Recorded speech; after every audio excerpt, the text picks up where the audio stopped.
nou eindelijk is daar een droogte. Ja, dan moet je So hulle beweeg nog uit die droogte na daar, Ja. waar dan nou winter of water gaan wees. Ja, in gras moet wees.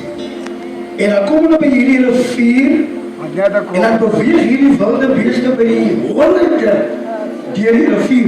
bedoeling. En in die proses het van hierdie wilde beeste gesterf. Ja, Want daar het 'n stampede plaasgevind. ja, Hulle het sommer so oor mekaar het hulle getrap om aan die ander kant uit te kom. ja, En dan is daar hierdie een kalfie wat nou verlore is. En hierdie kalfie is op soek na sy ma. ja, En hierdie kalfie nou daar tussen die twee wilde beeste het hy nou gegaan en hy het daar gesnif en geruik. Maar sy ma kom hy toe agter is nie daar nie. ja, En moedeloos stap hierdie kalfie nou weg.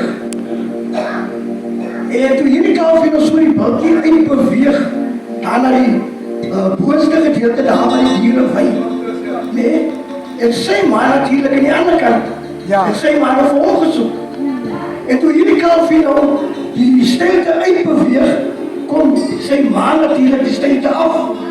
ai, En hierdie kalfie tel die reuk van sy moeder op. ja, En hy kom tot die besef dat hy sy ma gevind. ja, En daar is 'n blydskap in die hart van die kalfie. ai, Daar is 'n hoop eintlik in sy stap ja, van blydskap. ja, En Kessie vra vir my die vraag, maar Daddy, hoe het hierdie kalfie geweet dat hy sy ma is? ja, En ek sê vir my kind, in die natuur werk dit so. Hy ken die reuk van sy ma. ja, Die dag toe hy gebore word, toe staan hy langs sy ma en het die reuk opgetel. Ja. En dis die reuk wat er hom gebly het. ja, Dit is waarom hy geweet het. Hy twee diere wat daar lê, sy ma is nie daar nie. Ja. Maar hierdie ene wat hom tegemoet gekom het, Ja. was sy ma. ja, In Johannes hoofstuk 10, dan praat Jesus daar.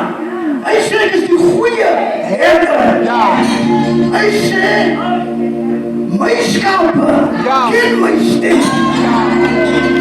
En omdat hulle my stem ken, volg hulle my.